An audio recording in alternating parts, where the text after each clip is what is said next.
অবস্থান গ্রহণ করেছেন তারা, এবং পুরো হাইকোর্ট এলাকাকে নিরাপত্তা চাদরে ঢেকে দেওয়া হয়েছে এবং এখানে কয়েক স্তরের নিরাপত্তা ব্যবস্থা জোরদার করা হয়েছে। এবং আমরা দেখেছি সকালবেলায়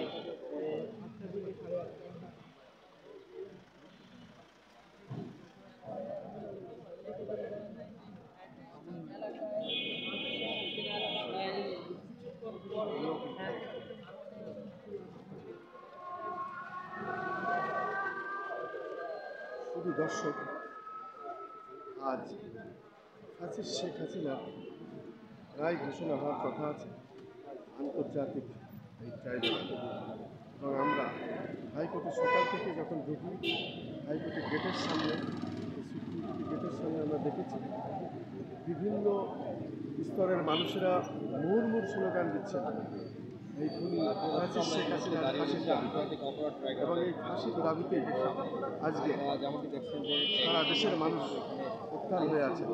কিন্তু আমরা দেখেছি সারা বাংলাদেশে তারা গত রাত্রেও বিভিন্ন এলাকায় তারা গাড়িতে আগুন দিয়েছে এবং নাশকতা সৃষ্টি করেছে। বাংলাদেশ চৌকাশ সেনাবাহিনী তাদেরকে ধরেছে, অ্যারেস্ট করেছে এবং বিভিন্ন জেলার অপকর্ম করার জন্য, বিশেষ করে দিল্লির পরামর্শ, শেখ হাসিনার পরামর্শে, ফ্যাসিস্ট শেখ হাসিনার পরামর্শে এই দেশে নাশকতা সৃষ্টি করতে চেয়েছিল যারা সেই ফ্যাসিস্ট শেখ হাসিনার দোষীদের বাংলাদেশের চৌকাশ সেনাবাহিনী সহ বিভিন্ন প্রশাসনের লোকজনরা তাদেরকে অ্যারেস্ট করেছে। এবং আমরা তারপরে সকাল থেকে দেখতে পাচ্ছি রাজধানী ঢাকার বিভিন্ন স্পট স্বাভাবিক, মানুষের চলাফেরা একদম স্বাভাবিক, এবং এখানে নেই কোনো ভয়ভীতির কোনো বিষয়। পাশাপাশি আমরা দেখতে পাচ্ছি সকালে সুপ্রিম কোর্টের সামনে, হাইকোর্টের সামনে যে মূল গেটটা, সেখানে বিভিন্ন শ্রেণী পেশার মানুষেরা এসেছেন, ব্যানার পোস্টার নিয়ে দাঁড়িয়েছেন, শেখ হাসিনার ফাঁসির দাবিতে স্লোগান দিচ্ছেন, মিছিল করছেন। এবং ভিতরে এসেই আমরা দেখতে পাচ্ছি বাংলাদেশ সেনাবাহিনীর 64টি টিম, র্যাবের 64 টিম এবং পুলিশের 64 টিম, সেই সাথে বিভিন্ন গোয়েন্দা সংস্থার মানুষ যারা সিভিলে চলাফেরা করছেন তারাও এখানে আছেন। অত্যন্ত নিরাপত্তা এবং নিরাপত্তার চাদরে, নিরাপত্তার বলয়ে এই হাইকোর্ট সহ সারা বাংলাদেশ আজকে এইভাবে চাদরে ঢাকা, বিশেষ করে এই নিরাপত্তার চাদরে ঢাকা। আমরা দেখতে পাচ্ছি বিভিন্ন শ্রেণী পেশার মানুষেরা আসছেন, তারা উৎসুক জনতা, এবং সেই সাথে বিভিন্ন মিডিয়া ব্যক্তিরা এখানে অবস্থান নিয়েছে কখন রায় ঘোষণাটা হয়। আসলে প্রত্যেকেই আজকে এই ফ্যাসিস্ট খুনি শেখ হাসিনার রায়ের অপেক্ষা করছেন, এবং আমরাও সকাল থেকেই এখানে আছি, সেটাই আমরা দেখানোর চেষ্টা করছি। আসলে মূলত আজকেই 13 তারিখ, এবং এই 13 রায় ঘোষণা দেওয়ার কথা ছিল। সকাল থেকে আমরা এটা দেখতে যাচ্ছি এবং ভয় পাচ্ছি, কিন্তু এখন পর্যন্ত রায় ঘোষণা হয় না। সেই অপেক্ষায়, অধীর অপেক্ষায় আমরা যারা মিডিয়া কর্মী, যারা আমরা যার অবস্থান থেকে পেশাগত দায়িত্ব পালন করছি, এবং এদেশের নাগরিক হিসাবেও আমরা আমাদের দাবি, আমরা ন্যায় বিচার চাই, ন্যায় বিচারের প্রত্যাশায় সকাল থেকে আমরা আমাদের এই কাজগুলি করে যাচ্ছি। আমরা চাই ন্যায় বিচার।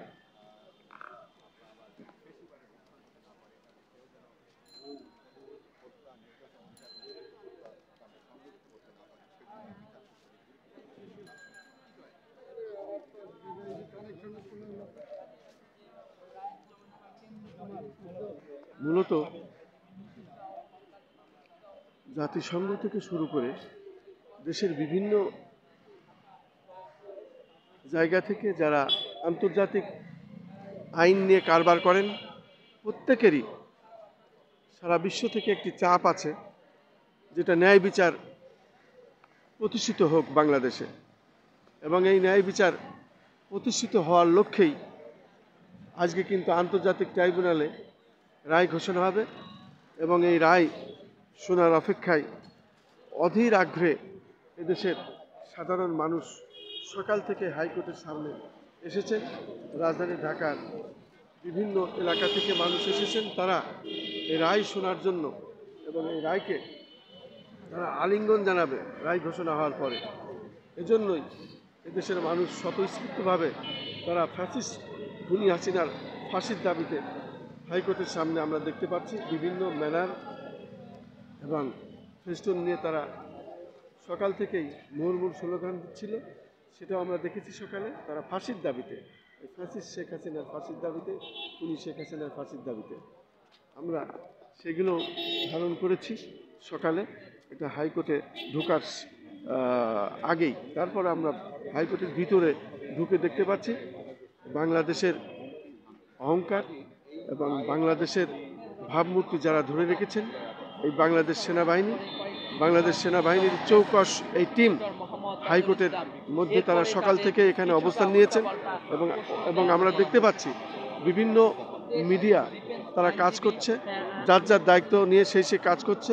সকাল থেকে আমরা দেখতে পাচ্ছি, কারণ ইলেকট্রনিক্স মিডিয়া, প্রিন্ট মিডিয়া সহ, যেহেতু বর্তমান ইউটিউবের যুগ এবং ফেসবুকের যুগ, ইন্টারনেটের যুগ, আমরা দেখতে পাচ্ছি সকাল থেকে মানুষ এখানে মুহুর্মুহু স্লোগান দিচ্ছেন। এবং আমরা দেখতে পাচ্ছি এখানে পুলিশের গাড়ি এবং আন্তর্জাতিক ট্রাইব্যুনালে যেসব কর্মকর্তারা যাচ্ছেন আমরা দেখতে পাচ্ছি, ওনারা ঢুকছেন। যেহেতু আজ সকালেই 11টার পর রায় ঘোষণা হওয়ার কথা আছে, আমরা দেখতে পেলাম আন্তর্জাতিক ট্রাইব্যুনালে কর্মকর্তারা ঢুকলেন এবং তারা তাদের কাজে যোগদান করবেন। এরপরেই হয়তো রায় ঘোষণা হবে এবং আমরা সেটাই দেখতে পাচ্ছি। তার আগেই বিভিন্ন মিডিয়া এবং বিভিন্ন শ্রেণী পেশার মানুষেরাও, বিভিন্ন বয়সের মানুষেরাও এখানে অপেক্ষা করছেন এই রায় ঘোষণার কি হয়। মূলত আজকে আমরা দেখতে পাচ্ছি এই 13 তারিখ রাজধানী ঢাকায় বিভিন্ন এলাকায় আমরা ঘুরেছি, আমরা সব জায়গায় অবস্থা শান্তিপূর্ণ দেখেছি। কিন্তু রাত্রে কিছু কিছু এলাকায় বাসে আগুনও দিয়েছে, বাংলাদেশ সেনাবাহিনী তাদের ধরেছে এবং তারা কারাগারে আছে এবং তারা আইনের আওতায় আছে। আমরা রাজধানী ঢাকা সহ দেশের বিভিন্ন এলাকায় নাশকতার জন্য যারা প্রস্তুত হচ্ছিল তাদেরকে প্রশাসনের লোকজন ধরেছে এবং তারা দেশের প্রচলিত আইনে তাদের বিচার হবে।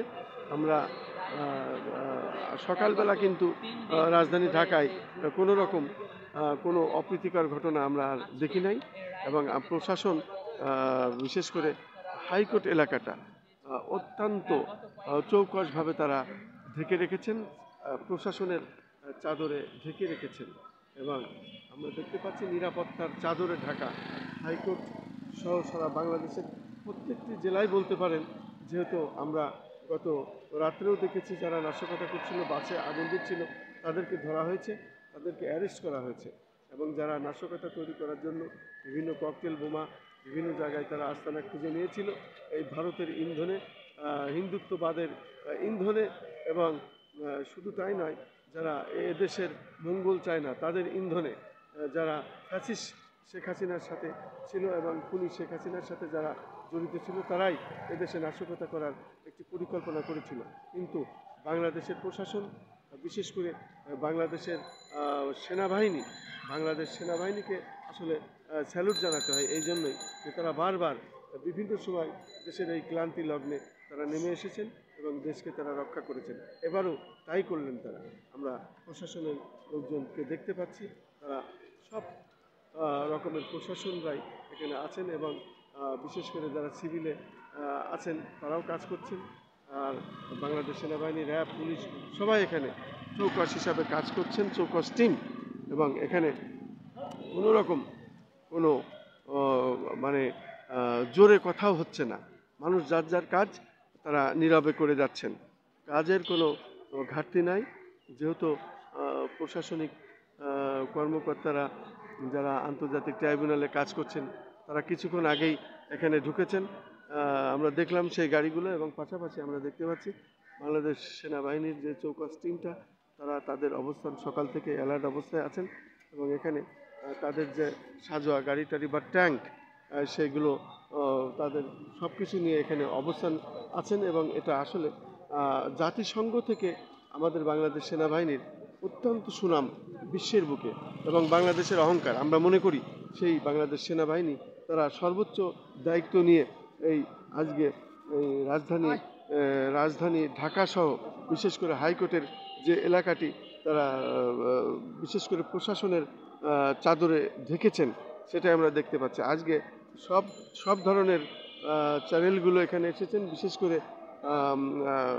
করে যারা কাজ করে থাকেন মাঠে, বিশেষ করে তারাই আমরা দেখতে পাচ্ছি আজকের যারা যারা এখানে আছেন, পুলিশ, সেনাবাহিনী, র্যাব এবং অন্যান্য গোয়েন্দা সংস্থার লোকজন যারা সিভিলে আছেন তাদেরও দেখা যায়। পাশাপাশি আমরা দেখতে পাচ্ছি মিডিয়া কর্মীরা, বিশেষ করে যারা ইলেকট্রনিক্স মিডিয়া, প্রিন্ট মিডিয়া, বিশেষ করে অনলাইন এবং ইউটিউব চ্যানেল সব মিলে যারা এখানে এসেছেন তারা প্রত্যেকেই আজকে সকাল থেকে এখানে কাজ করছেন। এবং আমরা দেখতে পাচ্ছি আজকে সকাল 11টার সময় রায় ঘোষণা হওয়ার কথা ছিল, কিন্তু রায় এখন পর্যন্ত হয় নাই। আমরা কিছুক্ষণ আগেই দেখলাম এই কর্মকর্তারা আন্তর্জাতিক ট্রাইব্যুনালে ঢুকলেন, তারপরেই হয়তো কিছুক্ষণ পরে হয়তো বা রায় ঘোষণা হবে। এই অপেক্ষায়, এই অধীর আগ্রহে আজকে সমস্ত দেশের মানুষ উদ্গ্রীব হয়ে আছেন এবং শেখ হাসিনার ফাঁসির দাবিতে আসলে এদেশের মানুষ সবসময় দাবি জানিয়ে আসছিলেন এবং আজও সেই দাবি আমরা দেখতে পাচ্ছি। হাইকোর্টের সামনে মুহুর্মুহু স্লোগান চলছে শেখ হাসিনার ফাঁসির দাবিতে এবং দোসর শেখ হাসিনার সাথে যারা যারা জড়িত ছিল সকলেরই ফাঁসির দাবিতে, যারা খুনি এবং যারা ফ্যাসিস্ট, যারা এদেশের মানুষকে হত্যা করেছিলেন তাদের ফাঁসির দাবিতে আমরা দেখেছি হাইকোর্টের গেটের সামনে এখনও মুহুর্মুহু স্লোগান চলছে। অনাথের নেতারা দাঁড়িয়েছে এবং শেখ হাসিনার ফাঁসির দাবিতে তারা দাবি জানাচ্ছে। আমি খন্দকার মাসুদুজ্জামান, ধারাবাহিকভাবে আমাদের চ্যানেলগুলির পক্ষ থেকে আমি এই কাজগুলি করে যাচ্ছি এবং আমার পেশাগত দায়িত্ব আমি পালন করছি ধারাবাহিকভাবে। আমিও চাই ফ্যাসিস্ট শেখ হাসিনার ফাঁসি হোক এবং ফ্যাসিস্টদের সাথে, খুনিদের সাথে যারা জড়িত আছে প্রত্যেকেরই ফাঁসি হোক। দেশের প্রচলিত আইন, আন্তর্জাতিক আদালত, ট্রাইব্যুনালে এবং আন্তর্জাতিক এই আদালতের রায় শোনার জন্য আমরা অধীর আগ্রহে আছি।